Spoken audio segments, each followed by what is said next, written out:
Check out monorail.com, America's affordable investment app, made for conservatives who want to keep their hard-earned money with companies that share their values. Download the Monorail app today. Join Monorail. Watch out. You better not cry. You better not pout. I'm telling you why. Santa Claus is coming to town. Look at him. He's making a list, and he's checking it twice. Hello, y'all. Dennis Prager with you. I don't know if I have spoken about Meghan and Harry ever. Do you recall me ever? I think you've referred to her a few times. Okay. So I'm not saying I didn't. I'm just saying I don't recall. But if I did, it was fleeting. Is that fair to say? Yeah. I made fleeting reference to this couple. Now that their Netflix series is out, and it's have you seen anything of it? Have you seen the trailers? Yes, I've yeah. So anyway, it's supposedly a real expose of the royal family, etc., etc. I think what pushed me over the brink was the Robert F. Kennedy, human rights campaign. Did you see that? Yeah. You know how many people were at that dinner where he or they were given the award for 2022? 1,500 people, and I'm sure they paid a lot of money. Yeah, fundraiser. I really want to choose my words carefully. In the public sphere, I'm not sure I can identify people who are as much a nothing as they are.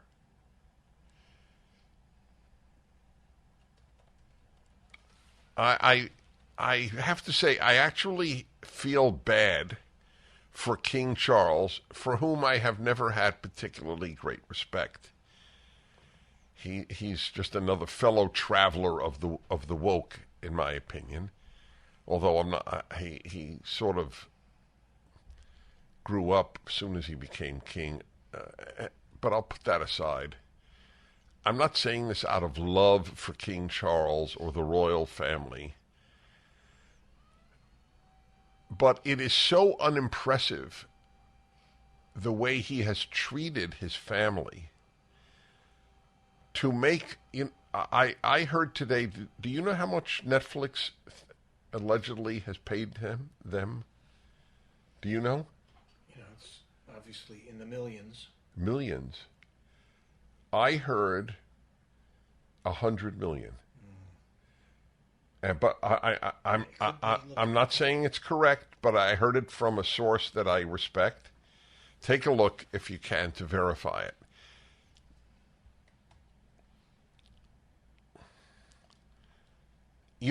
I really feel strongly about children honoring parents. So you can only imagine how I feel about children disgracing parents. Did King Charles, did Queen Elizabeth, did his brother William, did any of these people abuse him? So this tells you about the... So how much is it? Well, no, this is just a story about them receiving the award. Which is About the award? Yeah, you should kind of fill people in on yes, let me tell you about it.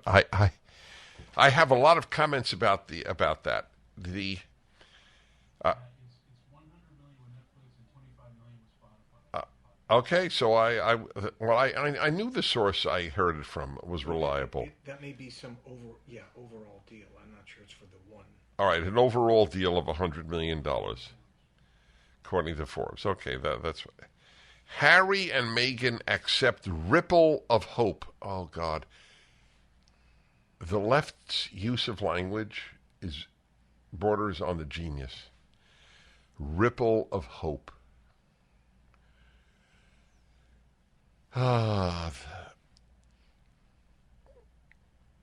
Okay. Britain's Prince Harry and wife Meghan accepted a Human Rights Award at a Ripple of Hope gala in New York, where they were honored for addressing racial injustice and mental health. Oh, they address racial injustice. Wow. So, what is their racial injustice? She claims to have been mistreated by the royal family because she's black. This is not meant in any bad way. It's an honest question. Does anybody look at her and think she's black? No. So what does black mean? You identify as black. One parent is black, right? In her case, it's. By the way, it is. You got to admit, it's an interesting thing that, on the one hand, the left tells us how mistreated blacks are. That this is a systemically racist country that mistreats people of color, or blacks and people of color, blacks, indigenous people of color, BIPOC. They also own acronyms. Are there any right-wing acronyms? I think all acronyms belong to the left. But you see, it's an interesting thing. She would have to identify publicly and say, I'm black, for anybody to think she's black. And she has opted to, as have so many, because you get so many advantages, actually. It's advantageous to be black at this time in America. Much more than disadvantageous, it's advantageous. If you were applying for a scholarship to an elite university and you were black, do you think you'd have a better chance? If you were applying for an acting position in Hollywood and you were black, do you think you'd have a better chance? Of course you do. And everybody knows it. So it's an odd thing that in an anti-black country, it's advantageous to be black. I'll go on. So he gets this big award. Well, I don't know how big it is. 1,500 people came because they wanted to be in the same room as Meghan and Harry. The appeal of stars is universal, almost universal, but it is especially so on the left. I am proud to tell you that whenever people say to me, and I get this on the radio, so if you could have lunch or dinner with anyone in the world, who would you pick? And I honestly answer, my friends. That's who I would honestly pick. One of them is sitting here, and you believe me, correct? Who would I rather have lunch with? A star? Meghan and Harry? So they're all there at this RFK group. The RFK said Robert F. Kennedy Human Rights Foundation, which honors leaders across government, business, advocacy, and entertainment who have shown an unwavering commitment to social change. These people have no other deep meaning in life. Social change provides meaning in life to these people. That's what it is about. Oh my God, listen to this. Kerry Kennedy, president of the foundation, daughter of the slain U.S. Senator Robert F. Kennedy, said the couple had been incredibly brave to talk about their experience of racial injustice and mental illness. They're incredibly brave? Do you want to know the terrible things that the left does? Remember, everything it touches, it ruins, including language. When you hear the term now, sexual assault, do you have any idea what they're referring to? I assume it could be anything from the terrible thing of rape to an unwanted touch.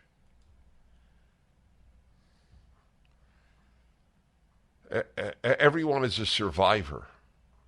The term survivor was used if you were in a plane crash, if you went through a Nazi death camp and lived. Now everybody is a survivor. Word inflation, as bad as monetary inflation.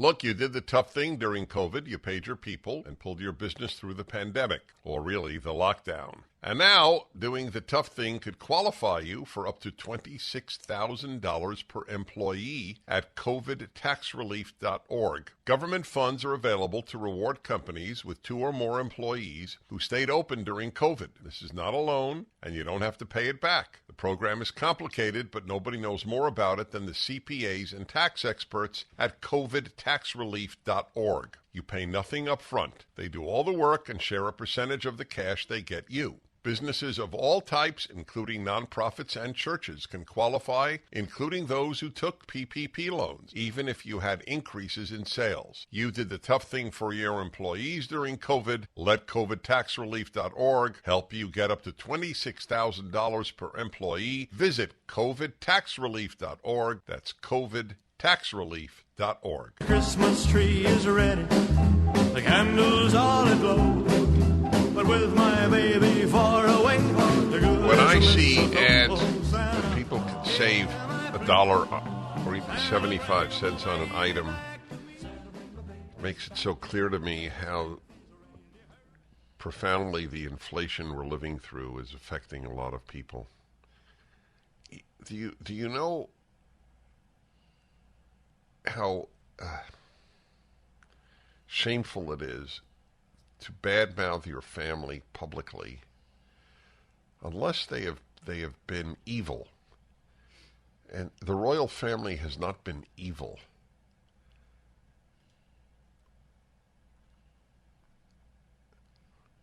I feel bad for William. I feel bad for Charles. What did we do to have a child like him?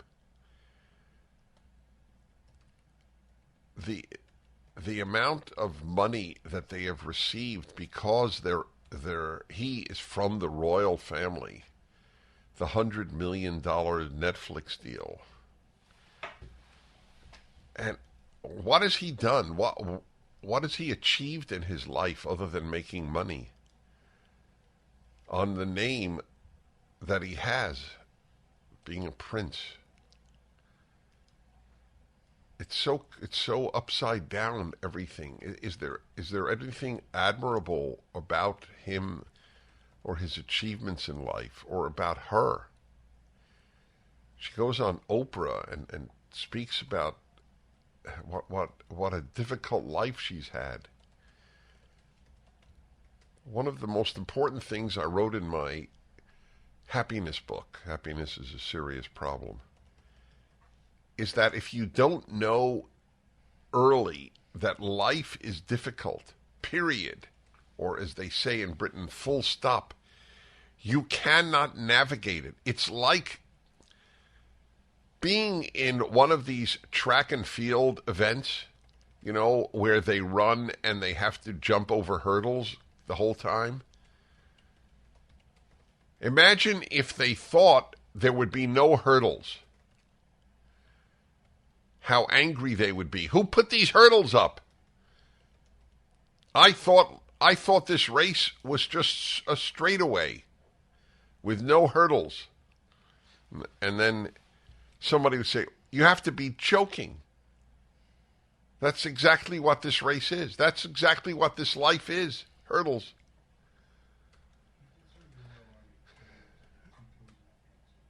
He served in the Royal Army for 10 years and did 2 tours in Afghanistan. Thank you. It's worthy of note.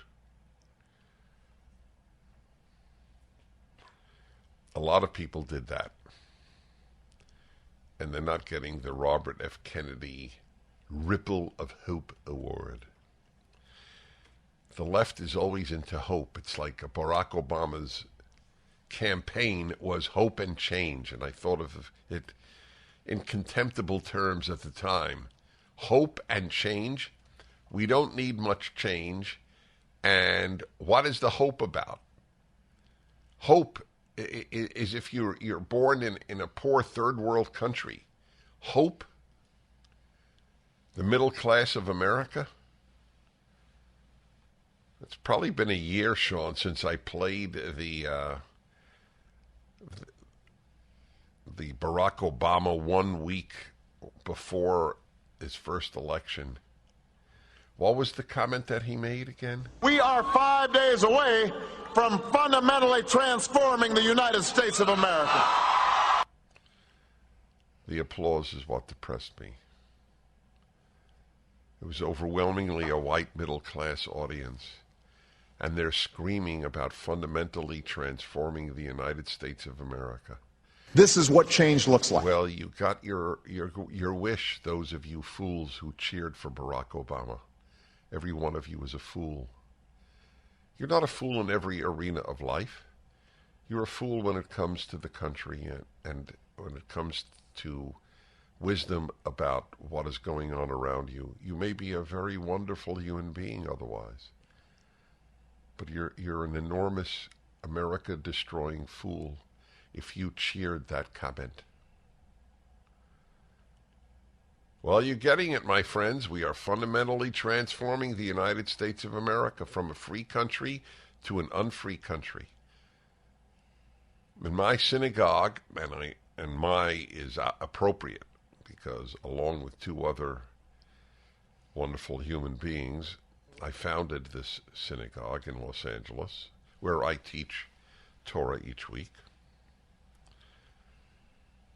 There is a prayer for the United States of America, and it begins something to the effect, bless the United States of America. God, please bless the United States of America. A beacon of hope in a, was it a beacon of hope of liberty or just a beacon of light? A beacon of liberty and justice, I think. A beacon of liberty and justice? No, justice? I don't remember that. Yeah, it may not be. I think it's a beacon of liberty in a dark world. And I can't say it anymore. That's fundamental transformation. I can no longer say the prayer. I think it should be rewritten, may it be a beacon of liberty. You're agreeing with me that the change should be made? Aren't you the one who usually reads it? I often read it, but I know you often read it, and you don't even read that part. I think it should be read with "May it be." Yeah, I agree with you. So Barack Obama began it, and of course, it has been fundamentally transformed under Joe Biden, a despicable human being who is president of the United States. History is made when a leader steps up, stays true to his values, and charts a fundamentally different course for the country. He has. He's made a free country much less free. Those of you who cheered Barack Obama, you got your wish. We return. Are you a successful loan officer in the mortgage business, looking to grow your business in 2023? Are you looking for a dynamic and supportive work environment with the team I trust? Are you looking for a wonderful culture with people that share your values? Andrew Del Rey and Todd Avakian of andrewandtodd.com are looking for experienced loan officers to join their team. They're looking for people that value their clients and are solution-based problem solvers. Maybe you've worked in an environment that treats loan officers and their clients like a number, and you're ready for a real and meaningful change. They have offices in Southern California but service clients nationwide. So whether you're in California or out of state, I invite you to talk to them about joining their team. Call them at 888-888-1172. That's 888-888-1172. Or click the Join Our Team button at andrewandtodd.com.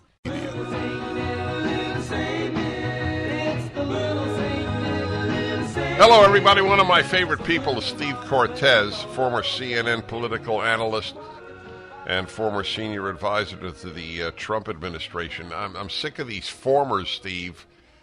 Let everybody know what the present is in your life. Yes, well, the present is two things. I'm working on political campaigns, and believe it or not, we're already starting to ramp up again for 2024. But I also will be launching an online show soon. I don't have details to share yet, but that is going to be happening very soon. There will be a Steve Cortes show in some flavor in the new year in 2023. Very nice. By the way, Steve Cortes is one of the most important PragerU videos we've put up. It is about the Charlottesville lie. How many views between PragerU and... do we know how many see it through PragerU, or only do we know how many see it through YouTube? We know both? Yeah.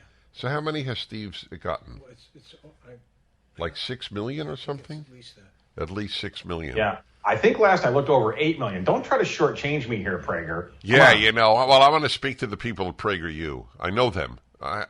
So... anyway, it's a very important video, folks, and it's a pretty the Charlottesville lie. Anyway, I read your piece in the New York Post, and I'm going to do this gingerly because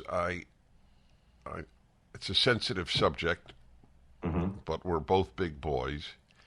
Right. So you and I, and you especially, because you worked for President Trump, were extraordinary fans of his presidency. Right. And here you are writing a really positive piece on DeSantis. Right. Is there something to be read into that fact? No, there isn't. And that's why, and I try to be careful about this in the piece, to point out that right now there is one person in the 2024 presidential field, and that is President Trump. No one else has declared, and that field might well not really take shape for many months into next spring or next summer. And what I point out there, though, is I think this is a fake sort of binary choice, as if I have to be sort of Team Trump or Team DeSantis. I have tremendous admiration for both of them, and I think this country is blessed to have both of them. I think President Trump remains the foremost leader of the America First movement. And at the same time, and there's no chasm here, there's no battle. At the same time, Ron DeSantis is the best elected official in all of America. I think not just the best governor. I think he is the best elected official in all of America. Now, if they do choose to run against each other, if Ron DeSantis does enter, because of course Trump's in, if Governor DeSantis does indeed enter, what I'll say is this, Dennis, I believe that the eventual victor of that competition will be so much better for having beaten a very worthy opponent. It would be good for the movement. Competitive primaries are good for the movement and good for the country. So if that, in fact, does happen, either one of them, whoever wins, will have really earned that victory over a very, very worthy competitor if it indeed happens. Yeah, you and I are so often in substantial agreement. I think that's really well put. So you don't see any danger that if it would be someone other than Donald Trump nominated, that he would form a third party or run independently? I don't. Now, look, none of us here can tell the future, and particularly predicting Donald Trump, right, who is a famously difficult to predict man. It's not an impossibility, but I would certainly strongly advise him against that. And I think he would realize really the folly of a third-party movement, that you can only play spoiler. You have no reasonable chance, given the current constraints of our two-party system, of winning. Right. So I don't see that as a substantial risk. I really do not. So I'll put you on the spot even more so right now. Did you predict a red wave? I did, and I was too optimistic, yes. And the reason I did, by the way, though, is because I looked at the state of the economy, which is really my wheelhouse. Before I got into politics, I spent 25 years on Wall Street trading financial markets for the biggest hedge funds in the world, and specifically interest rates, which is where I really focus. And with inflation out of control, I, perhaps more than most in the political arena, have really paid attention to this issue, this absolute created crisis of Joe Biden, and I believe that it would translate into a massive political wave for the Republicans. Now, it did translate into a wave. We're going to take the House back. That's great news. The gavel is going to be taken away from Nancy Pelosi, and that's really important, and it's a hugely important lever of power in Washington that we will finally control the U.S. House. But clearly, it was not the election that I predicted. It was not the election that so many of us wanted, and I think what it really comes down to, I don't think it's the issues, and I would disagree with a lot of folks. I really don't think it was so much the candidates. It's that We failed to grasp the importance of the mechanics of ballot collection, and the Democrats have damn near perfected it. And given that disparity, unfortunately, we didn't get the kind of wave that we should have, given the circumstances of the country right now, given the anxiety in the country, all right. the massive disapproval of Biden, et cetera. I want to develop that issue with you. I'm speaking to Steve Cortes. You all have helped build MyPillow into the incredible company it is today, and have trusted in Mike Lindell to give you a great night's sleep. On top of the special available to my listeners on the Percale and Giza Dream bed sheets, marked down as low as $29.98, Mike is now changing the game with his 3-piece towel set. This set is made with USA cotton, making it extremely absorbent, yet still providing the soft feel you look for in a towel. This set comes with 1 bath, 1 hand towel, and 1 washcloth, typically retailing for $49.99. For a limited time, you can get this 3-piece towel set for the low price of $19.98 with the promo code Prager. Don't miss out on these extraordinary offers. There's a limited supply, so be sure to order now. 800-761-6302. Use the promo code Prager, or go to mypillow.com, click on the radio listener square, and use the promo code Prager. Everybody knows a turkey and some mistletoe helps to make the season bright.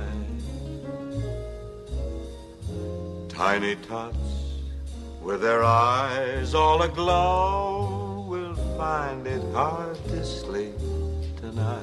All right, everybody, I'm Dennis Prager. Good to be with you. So I want to bring to your attention, especially, I assume that this is known in the Denver area, but the nation should know about this.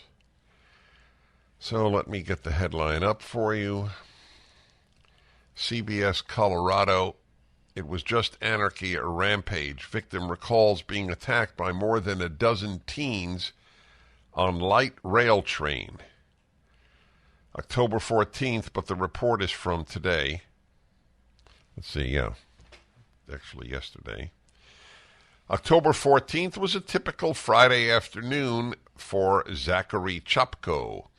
He hopped on the light rail to head back to work after his lunch break. It was just supposed to be a quick thing, just jump on the light rail. It's one stop, said Chopko of Lakewood. When he boarded the RTD eastbound W line at the Garrison Station, he noticed the only other passengers was a group of teens. Listening to music, he didn't acknowledge them, but out of the blue, they attacked. So that sort of addresses your question. Did he provoke them? Well, and in any event, even if he provoked them, it's not defensible, but I was curious. I got hit in the back of the head, and they just started beating me. There's a video of them beating him, by the way. It's linked to this piece on CBS News Denver. Punching and kicking Chopko, the teens screamed profanities. By the way, they were white and he is white. Just so you'll understand better even what happened. The violent attack was caught on video and shared with CBS News Colorado. I was being pushed. I was being hit. I don't know. It was just anarchy, a rampage, just horrible. Chopko somehow stumbled out of the train and flagged down a police officer, but the kids were already gone. He was rushed to the hospital, where he learned the extent of his injuries: concussions, ribs, stitches in my eyes, my face, my ears. Everything was messed up, said Chopko. But as Chopko began his recovery, the group appeared to strike again. On November 3rd, a 47-year-old man was assaulted by a group of teens on another light rail train. According to the district attorney's office, the victim broke several bones. You know how painful one broken bone is? It's hard. You can't empathize. The human is not capable of empathizing with things they did not experience. Required facial reconstruction surgery. That's how badly his face was beaten, out of nowhere. by a group of teens. This is not the only incident. I mean, it happened more than once, said Shopko. It makes you look at the world differently. Not me. Doesn't make me look at the world differently. Human nature is not impressive, my friends. Lord of the Flies is working its way through American society as the left destroys everything that built character. The left, the left, the left. Put it into your brain. They have destroyed the entire system of character development in young people, which was rooted in self-control, not self-esteem. Get it? Hey, kid, you're great. Hey, kid, you're great. Remember how much the left mocked me? Well, I love when they mock me because it means I got to them. So keep doing it, folks. It helps me. Brings people actually to awareness of what I'm talking about. The sign in the 5th grade class or 3rd grade class, what was it again? The world is a better place because you're in it? Yeah. Nobody told me that or my colleague here when we were in 3rd grade, the world is a better place. We were told, you better work on your character, kid, or the world will be a worse place. What do these kids have? They live in a country that stinks. They'll die from climate change. Their founders are scum. That's what the left gives kids today. And of course, you don't need a father. What is their entertainment? It's nihilism. Gee, where do these gangs come from? How come they didn't do this in a more religious America? How come? How come there weren't gangs of kids beating strangers up? Gangs of kids going into store after store after store, massive stealing and looting while people watched. Oh, Hillary Clinton was right. It takes a village to raise a child. But if it's a left-wing village, the child is screwed up.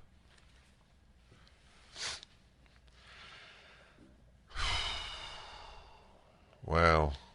Well, the Jefferson County District Attorney's Office has arrested 13 teenagers between the ages of 15 and 17 for assault. 9 are charged in Shopko's case and 7 in the second attack weeks later. There are 3 teens who allegedly took part in both attacks. All involved teenagers are currently being charged as juveniles. Well, it'll be very interesting to see what happens to them. I'd love to know how many of these kids have a father in their lives. I really would love to know. I'm not saying they don't, but I would love to know how many. And for those of you on the left who can't take responsibility for the nihilism you have caused in our society, just out of curiosity, how many of them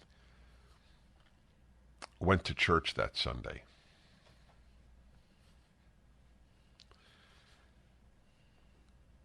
Curious.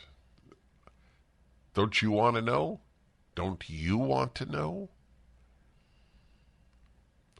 I am curious,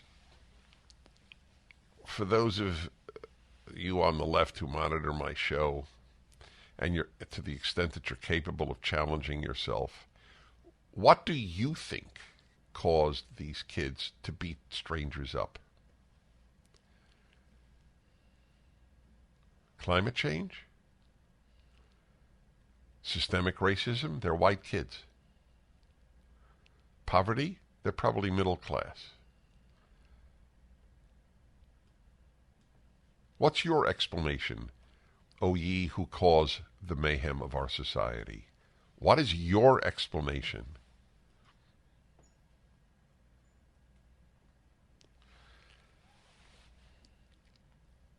There's a debate on YouTube between me and a rabbi who held the unbelievably foolish position that human nature is basically good.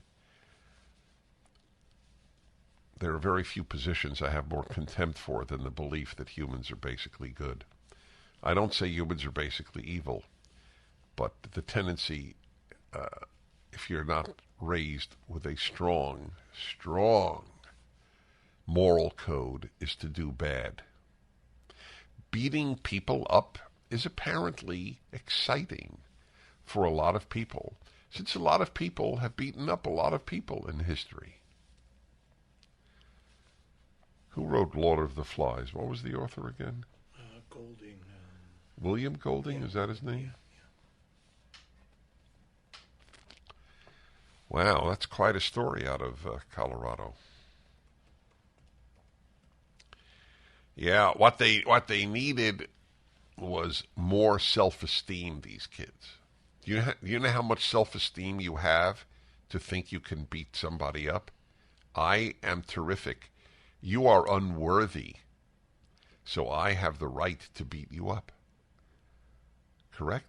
Doesn't that make sense? While we're on the topic of crime, let's see here. That's one. Here's another one. Philadelphia gas station owners. Wow. That's fascinating. American Greatness is one of the great sites. Their headline is a grammatical error. The headline: Philadelphia gas station owners hires armed security.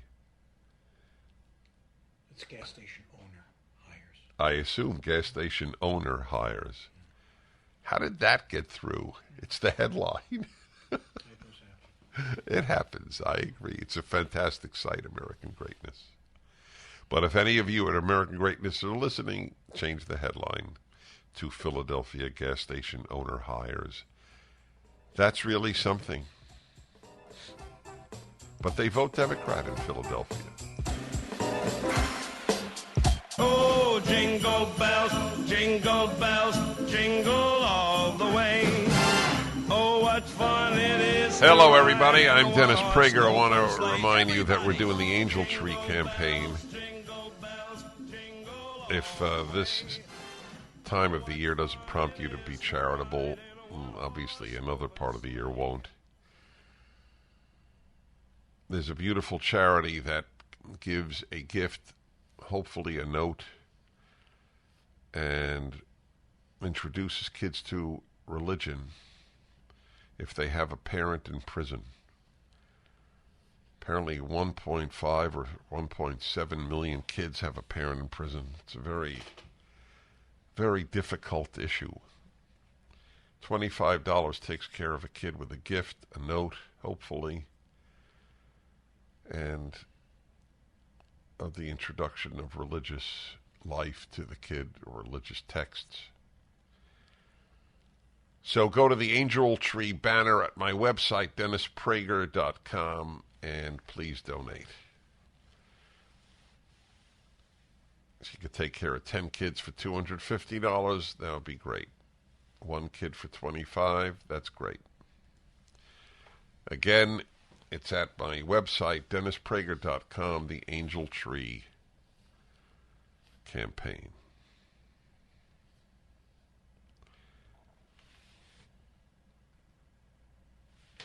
My wife, who has been IMing me every show for now, about 17 years, notes that she saw Lord of the Flies when she was in 6th grade, and it made a big impact on her. It's both the movie and, of course, the novel.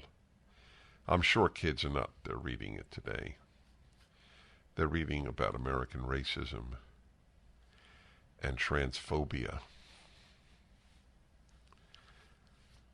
So there's no time for literature that will affect their lives for the better. But they should, because it's revealing about kids' natures.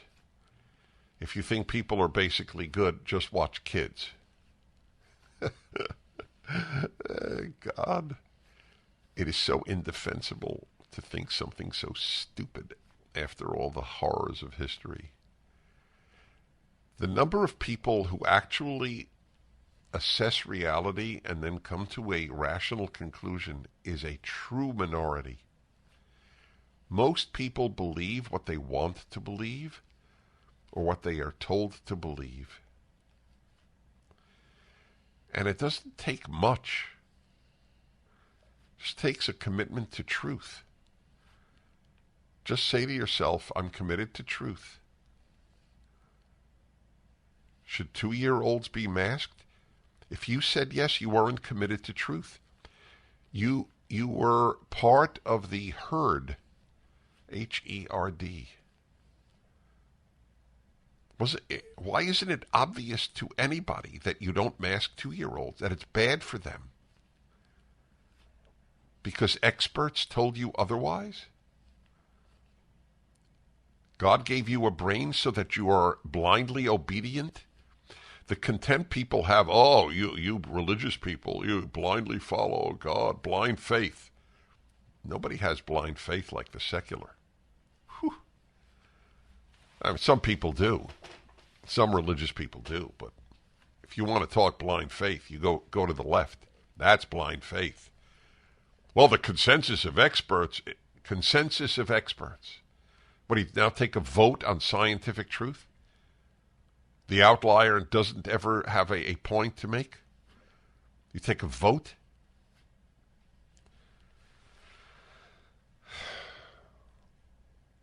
Philadelphia, one gas station owner has taken matters into his own hands when it comes to addressing the city's rising crime wave.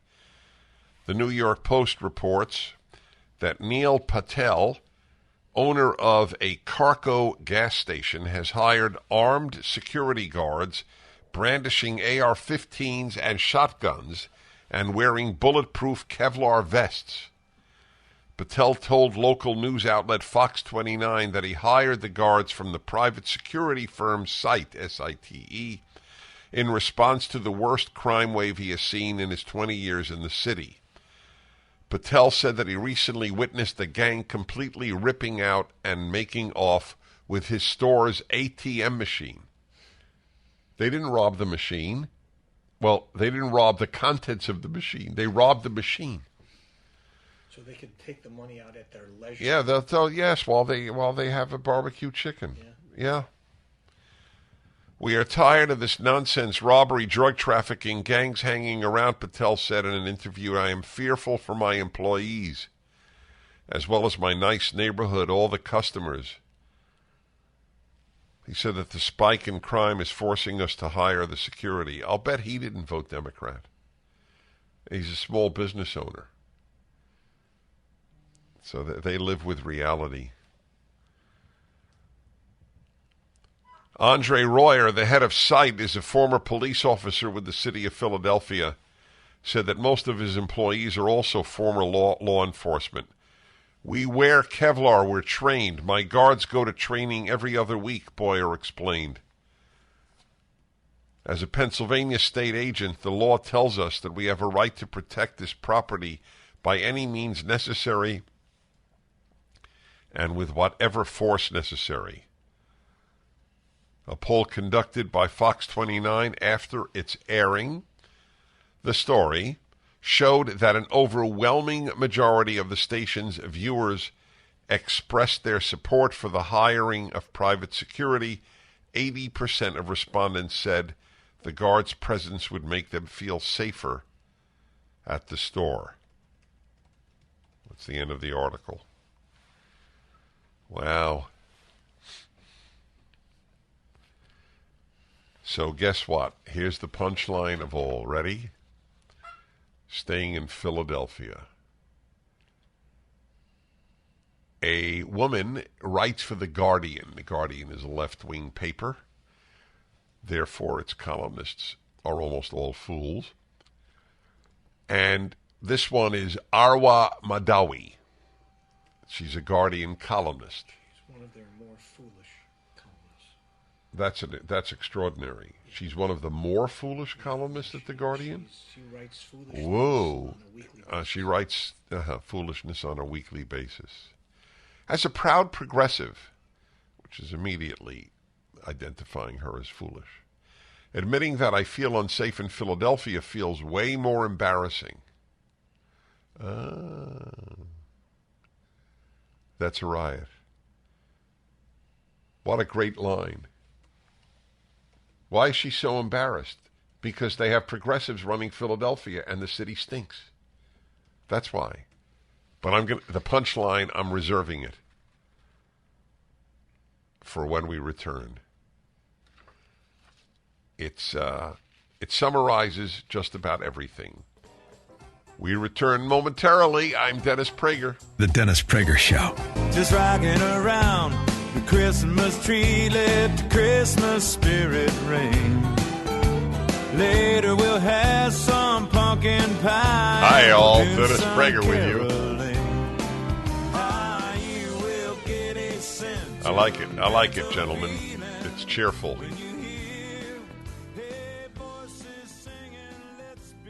If you think clearly, you're not a leftist. It's definitional. You can be a liberal. You can be a conservative. You can't be a leftist. This is proof. I'm talking to you about the gang of kids who beat up a guy for no reason in Denver on a light rail. And again, another group of kids did it to another guy, crushed his ribs. The guy needed facial reconstruction for no reason. They just enjoy beating people up. And, of course, those of you who believe human nature is basically good, how do you explain these kids? They're all sick? They're all sick. Mm-hmm. Victims, you have zero basis upon which to say they're all mentally ill. And anyway, the mentally ill don't tend to beat people up. Just for the record, the vast majority of mentally ill don't do that. Poverty, they're middle class. If not richer, I don't know. Racism, the crowd I saw in the video were all white. Victim was white. Oh, all the liberal idiocies, and this is liberal as much as leftist. On the crime issue, liberals are as foolish as conservatives. Excuse me, as leftists. So here is this columnist. We're still in. I want you to play for me. Is that the Denver report? Oh no! This is the Philadelphia. So I moved on to Philadelphia, where a gas station owner has hired armed guards. But I want you to hear the Philly report about the poll taken among Philadelphia viewers of this news station. Continue, please, Mr. McConnell. Absolutely. All right, we got a question for you. Would this make you feel safe? Take a look. A security guard armed with a semi-automatic weapon. It's happening at a North Philly gas station. The owner coming up with the idea to scare off criminals. If you saw this is our go vote for tonight. Would you feel safer or uncomfortable? Okay, so before we continue, I can't ask any of you here what you would predict the vote would be, because you already heard this before we put it up for the public. However, one would think that if you saw an armed guard at a station, given the crime rate in Philadelphia, you would be relieved. You would be comfortable. So you would think it would be like 80-20, 90-10. Let's hear what the real vote is.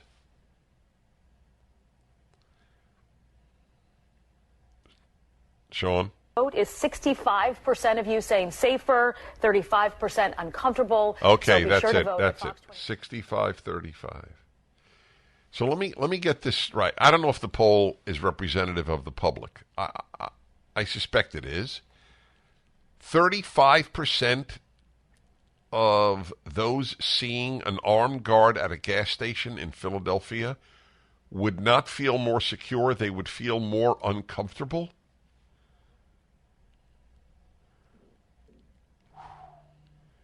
And I've got a question for you. How do you think 90% of the 35% vote? If you see life in a bizarre way, in a reality-denying, wishful-thinking way, the odds are overwhelming you vote Democrat. Which brings me to my Guardian article by one of its truly foolish columnists, a woman named Arwa Madawi. As a proud progressive, admitting that I feel unsafe in Philadelphia feels embarrassing. Right-wingers in the U.S. are obsessed with the narrative that Democrat-led cities, such as Philadelphia, are dystopian hellscapes where you will almost certainly be killed if you step out of your house. Okay, that's so exaggerated as to be simply dishonest, which is fine. Truth is not a left-wing value. But yes, we are obsessed with the narrative that thanks to the left, America has more crime. That is correct. She has another reason, and that's what I called last segment, my punchline.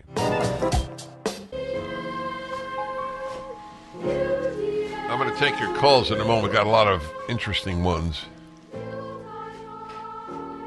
I'm talking to you about the Colorado case of these bands of kids really beating up, cracking bones, lacerating faces, not lacerating, breaking bones in the face. One guy needed a facial reconstruction, beaten up by a gang of kids.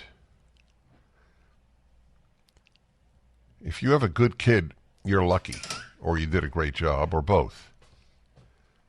But by and large, kids are not morally impressive.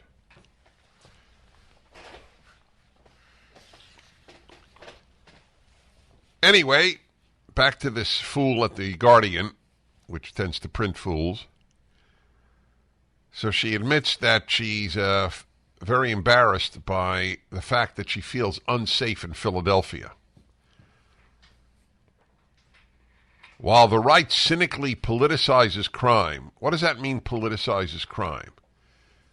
State that there are political origins to the crime wave in Philadelphia? There aren't? Oh, okay. Well, there aren't. According to her, and this is the punchline I've been waiting to share with you, shootings have surged. They are not entirely wrong about the problem. Shootings have surged in Philadelphia since the pandemic. By early August, more than 1,400 people have been shot in Philadelphia this year. Now, here we go.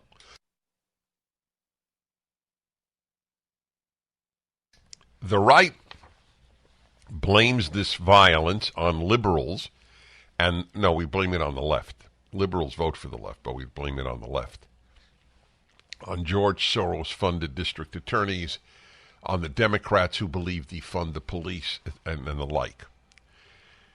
The right blames this violence on liberals and the movement to defund the police. Philadelphia has a famously progressive district attorney. The fact that she calls him progressive shows how despicable the label is. I assume you are hurting society if you define yourself as a progressive. District attorney who they argue is too easy on criminals. Right. They argue. She doesn't. Ready? And here it is, ladies and gentlemen, the punchline. Sean, wake the drummer up. Or the trumpeters. We need one or the other.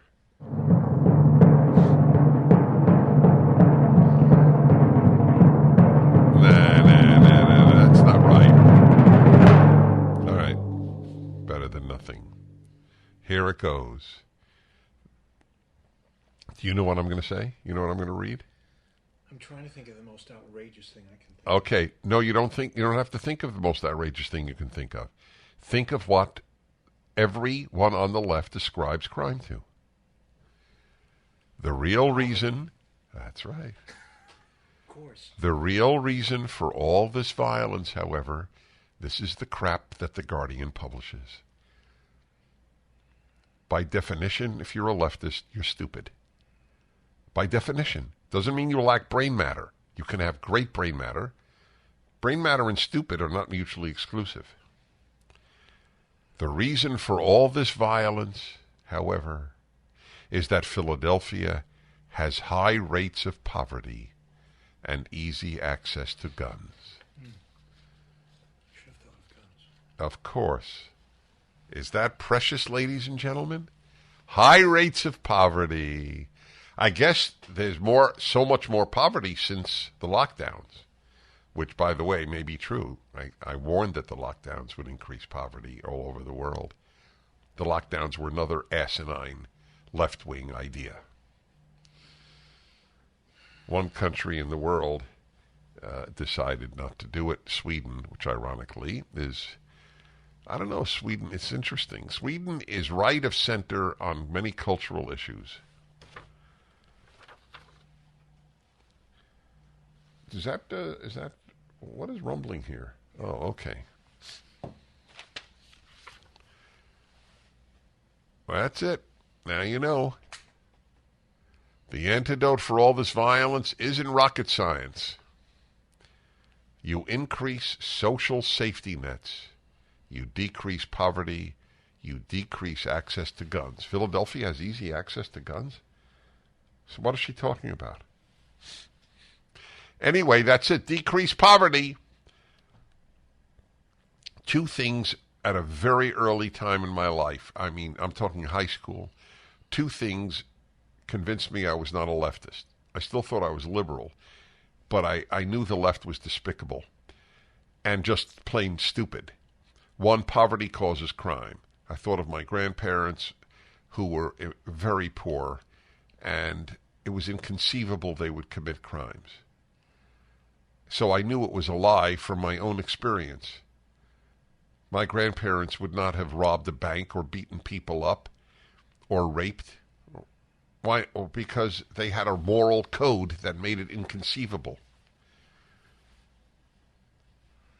The other thing that convinced me I could not be on the left was that the left was anti-communists. They hated anti-communists, which showed that they didn't hate evil. They hated people who fight evil, which is true to this day about the left. So that's it. There you go, my friends in Philadelphia. You didn't know this, did you? And what about the gangs in Denver that beat people to a pulp for no reason? Is it poverty there too? That's what they said originally about the 9/11 attackers. Poor Arab Muslims. Turns out that they were upper middle class, pretty wealthy.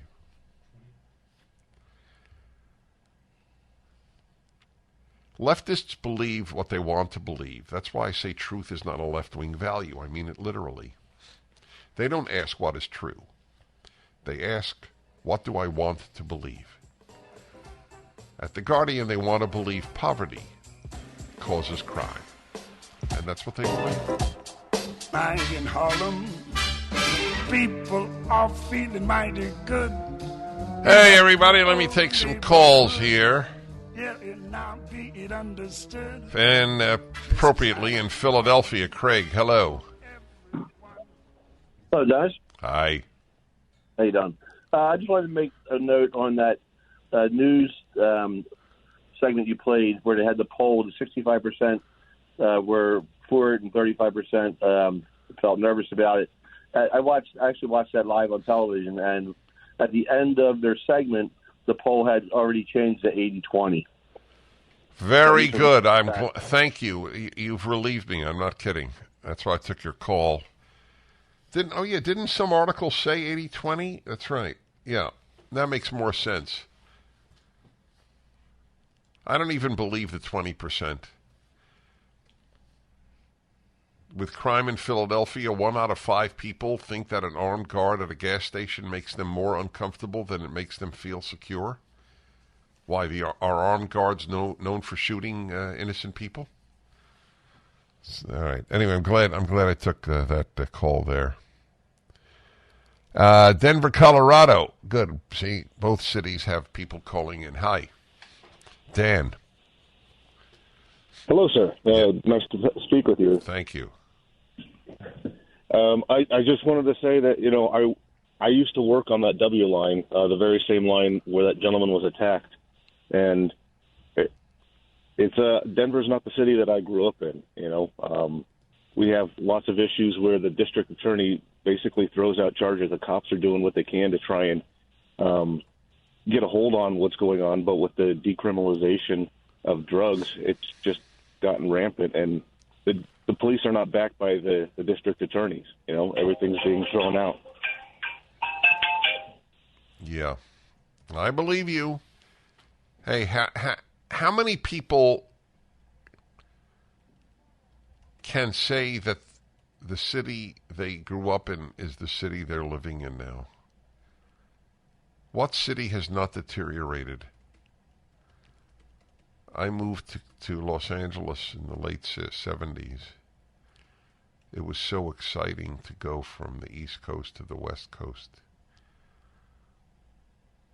It was the embodiment of the American dream of freedom and natural beauty and great climate and freedom. And if I didn't mention it, freedom. And now, Los Angeles and San Francisco have been largely ruined. There's a massive exodus of its middle class. Oh yes, it's thanks to a certain group in America, but I won't name them because you all know what it is. The Dennis Prager Show.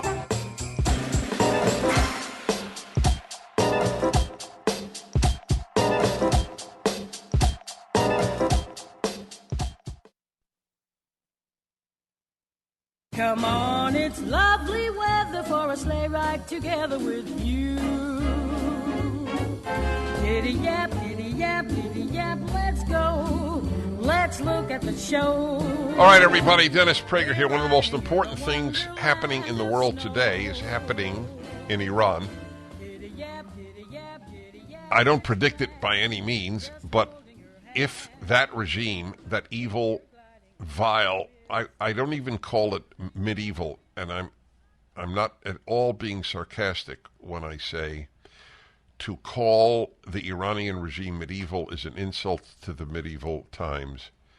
There were better people in the Middle Ages in some places, certainly in Iran, than the people, the gangsters, the thugs, the sadists who run Iran today.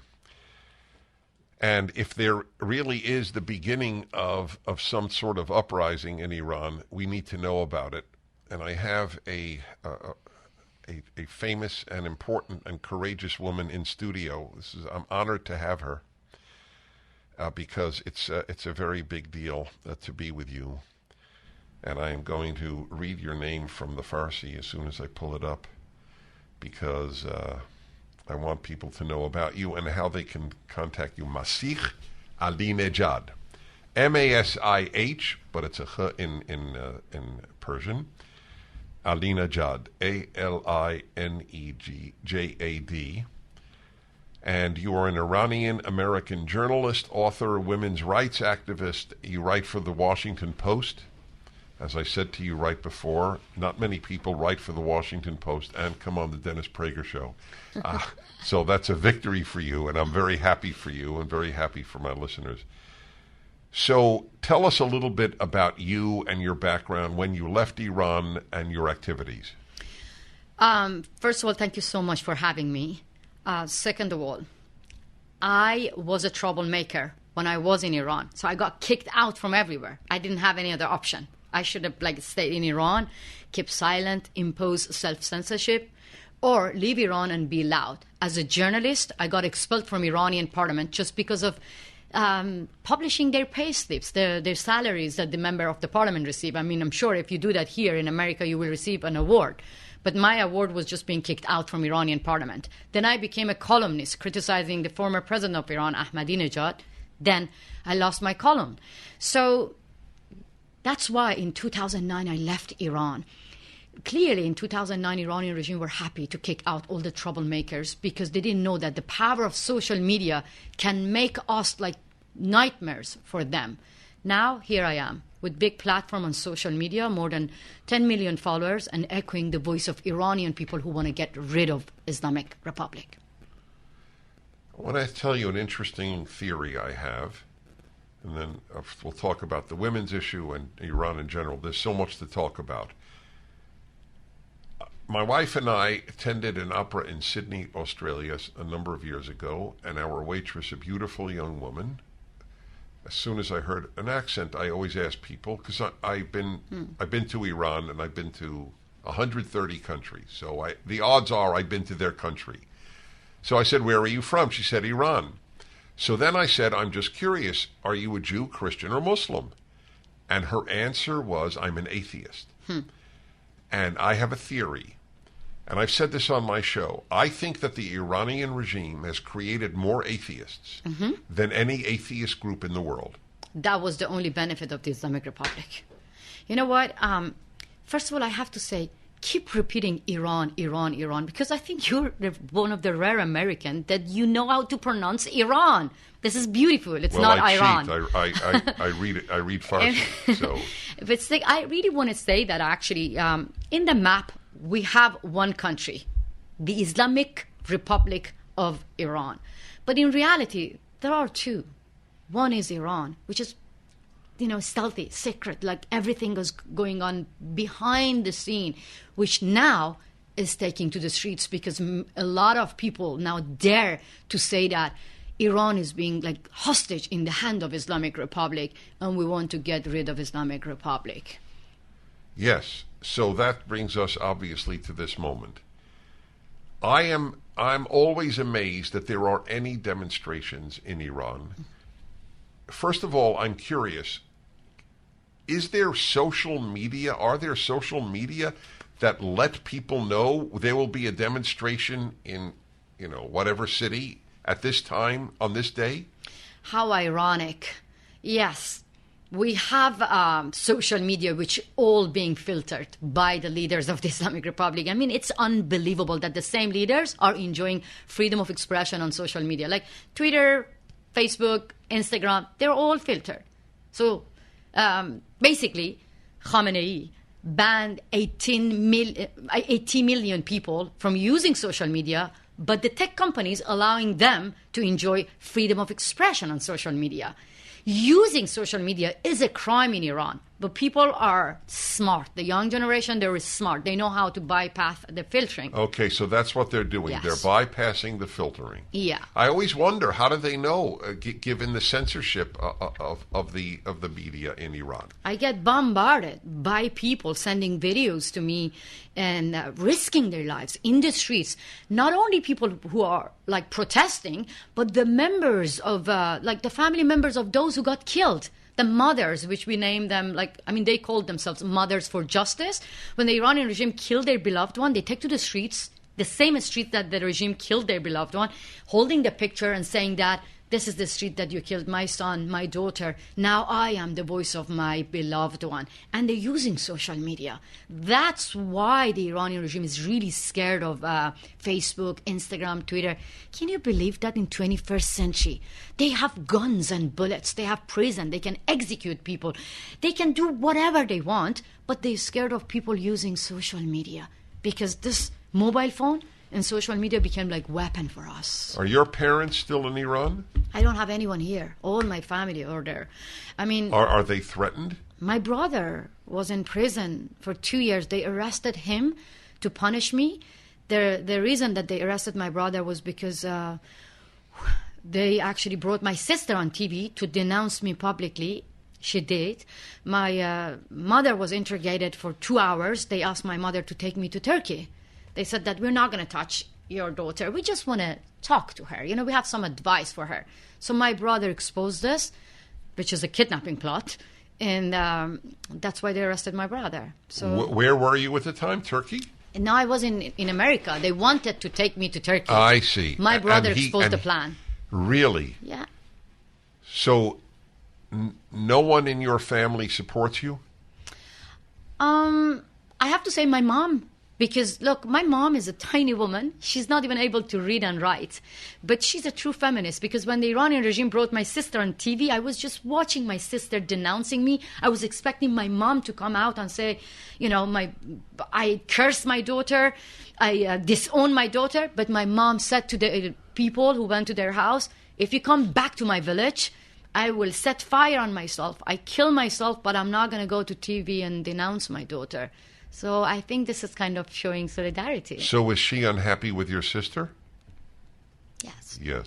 But listen, this is not just me. This is Iranian people who actually know that the regime using family members Clearly, against family. I was just curious. But, the daughter, oh my God, the sister of Khamenei just yesterday came out and said that I disown my brother. He called Khamenei. You're kidding. Yes, a dictator. This is the truest story. So they want to use my mom? My sister?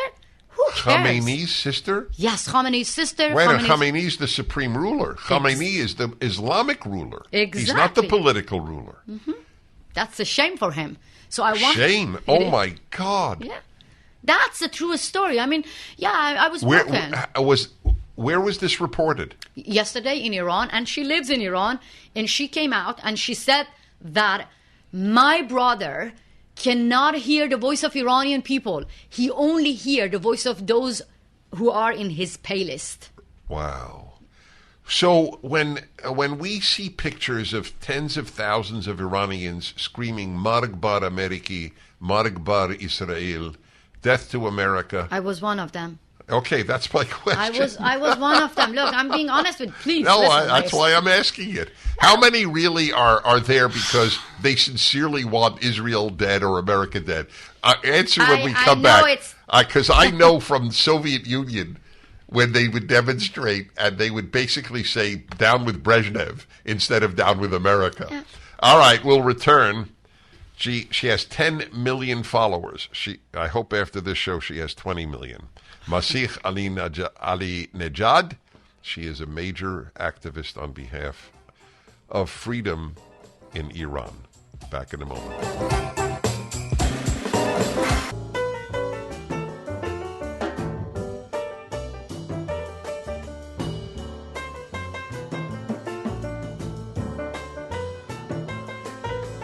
Masih Alinejad, Alinejad. She is the reason there is good in this world is because a handful of people make sure in every generation. I'm going to tell you a very touching thing, Masih, that you probably are not aware of. So there is a traditional Jewish belief that at any time in the world there are 36 righteous people, and if it ever went to 35, the world would collapse. And you don't even have to react, but when I meet someone like you, I think that legend is probably accurate. So I just need you to understand. I have met people like you. I was sent into the Soviet Union when I was 21 years old, and I met dissidents. And they suffered for being dissenters in the Soviet Union. It's the rare individual that is. So we're talking about sharing. What is happening in Iran today. So I asked you, how many people screaming Marg bar Ameriki, death to America, actually believe it? And I told you I was one of them. That's Maybe it's right. good for your audiences to hear a pure story. I was told and brainwashed when I was just 7-year-old in my school, in my village, that I have to say death to America as loud as the White House can hear me. School boys and school girls are still being told that you have to say death to Israel as loud as the Tel Aviv can hear you. But what you hear now in the streets of Iran, right now, tell me, Marg bar Khamenei. That's right. Marg bar Jumhuri Islami. What does it mean? The fear is gone. Death to Khamenei, for those who didn't pick up on it, right? Because now we know that our enemy is the Islamic Republic. And actually, this is the main slogan in the streets, people saying that they lie to us when they say that our enemy is America. Our enemy is right here. It's the Islamic Republic. That's right. دروغ میگن دشمن ما آمریکاست. دشمن ما همینجاست. It means that our enemy is right here. So, clearly, we the people of Iran want to be friends with everyone. We don't want to say death to America, death to, you mentioned about Jewish. Thank you for sharing that. We used to say death to Jewish people, death to Baha'i, death to Munafiq, death to England, death to everyone. I mean, we grew up with hate. Death to everyone. How do you say death to everyone in Farsi? مرگ بر همه. مرگ بر همه. باورم نمیشه. همه is everyone. Yes. I want to remember that. مرگ بر یک نفر. مرگ بر یک نفر. That's the motto of Iran. That should be the new motto. مرگ بر همه. I mean, honestly, that's not acceptable that right. you force your people. All right, so I don't, of course you don't have a scientific answer, but what is your guess as to the percentage of Iranians who support the regime? Look, even the people who supported the revolution, they are against the revolution. Even the relative of the Ayatollahs, the relative of the officials, they're not supporting this backward mullahs. As I told you, one of the main journalists who got executed, Ruhollah Zam, his father is a cleric and is still supporting, the regime and the clerical regime. Wait, the regime executed his son? Yes. And he supports the regime? I mean, my father supports the regime. But I'm here to tell you that just a few numbers of brainwashed people and backward people, they're supporting the regime, some of them being... Right, but I want to know what you think the percentage is. Look at the election. Like our previous election, only 20% of the society turned up to the election. So now... Oh, I didn't know that. That is remarkable. Exactly. Only 20% of Iranians voted? And clearly it's not election, it's selection. No, correct. So that means 80% don't support the regime. Exactly. And just ask the regime. So what is it? The Revolutionary Guard keeps it in power? Money. And I'm being very honest with you. The West, the only thing can help the Islamic Republic to survive, it's the nuclear deal. When people are getting killed right now that I'm talking to you, Iranians are getting killed in the street. Teenagers, schoolgirls, children. More than 500 people got killed only in 2 months. This is the longest protest in the history of Iran. At the same time, Secretary Blinken just said yesterday that America is all about diplomacy. And it means that we continue to talk with the Iranian regime. So that's going to help Iranian regime to survive. Right. Don't start me on the current American regime. I won't. You're the guest. No, I'm here in LA to actually give a talk in the American Persian Women's Conference. I'm going to actually take the attention of Americans that this is not a fight for Iranians. This is a fight for democracy. And I want actually Americans to understand that people who are getting killed in the streets across Iran, they're not just fighting for themselves. They're trying to protect democracy. They're trying to save the rest of the world from one of the most dangerous regimes who is sending drones to Putin to kill innocent Ukrainians. That's correct. That is what it is doing. So this current series of protests began with one woman? Yes. Tell us about that. Masih Alinejad, only 22-year-old.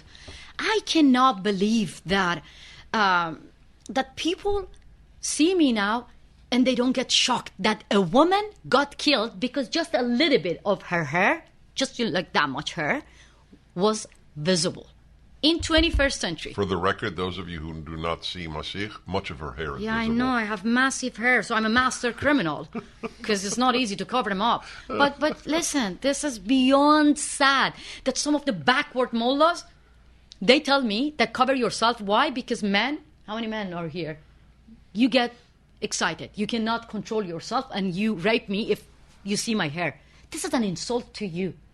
This is an insult to you. This is an insult to everyone. And what makes me furious that I see female politicians, high representative of the EU, they go to my country, those feminists who say, my body, my choice. And then they wear a head covering. It means that they believe that if they don't cover themselves, then the mullah gonna rape them. Why do you accept to cover yourself when you believe that you're a feminist and you say my body, my choice? But suddenly, when you go to Iran, your body is the choice of the Islamic Republic. Because they're phonies. Okay, because they're cowards. She did this. Angela Merkel. I'll never forget that when I saw her in a headscarf. Catherine Ashton, Federico Mogherini. I'm sure you understand my anger. I share it. Take Christmas presents, countrysides covered with snow. Oh, by gosh, by jingle. Yeah. It's time for carols. Did you hear that? Did you hear her?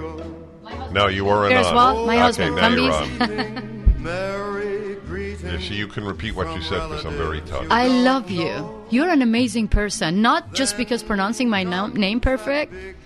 I love your knowledge about Iran, and I love that you're passionate about what I say. Thank you. And I'm going to invite you to my beautiful country very soon. I will be there. I promise you. I am very touched by what you said. I get a lot of compliments, but I also get a lot of insults. There's a lot of hatred of me, but that's fine. But you're a remarkable human being. I'm thrilled that we met. I'd like people to know how they can follow you or support you even. I mean, when they support Iranian women, it means they support me. When they stop buying the wrong narrative of, like, don't touch the issue because you cause Islamophobia, be brave everywhere you are. Just take to the streets and support your sisters. You remember a women's march in New York, Washington? I was one of them. I joined the women's march, but I was being abandoned by my sisters in the West because they believe that hijab is part of our culture, which is an insult to a nation. So I want to see an international women's march for Iranian women who are getting killed. This is how you can support me. From your school, organizations, everywhere you are, call for an international women's march to support your sisters in Iran. This is what I want. Yes, well, that's beautiful. And how can they follow you on the internet? Do you have an English presence or only Farsi?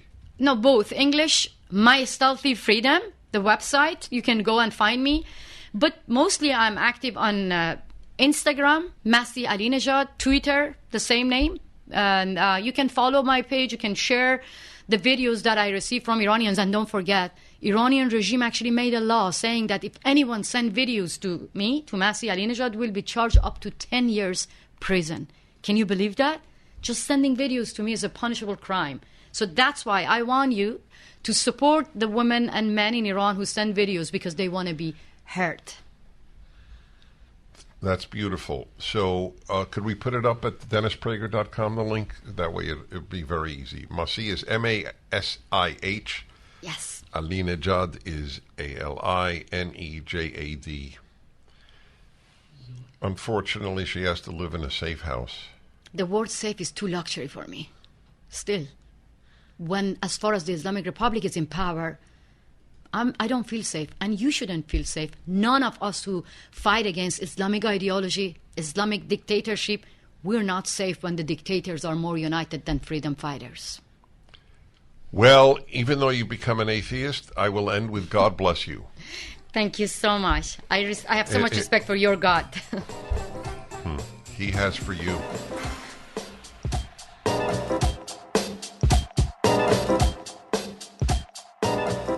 Dennis Prager here. Thanks for listening to the Daily Dennis Prager Podcast. To hear the entire 3 hours of my radio show, commercial-free, every single day, become a member of Pragertopia. You'll also get access to 15 years' worth of archives, as well as the daily show prep. Subscribe at Pragertopia.com.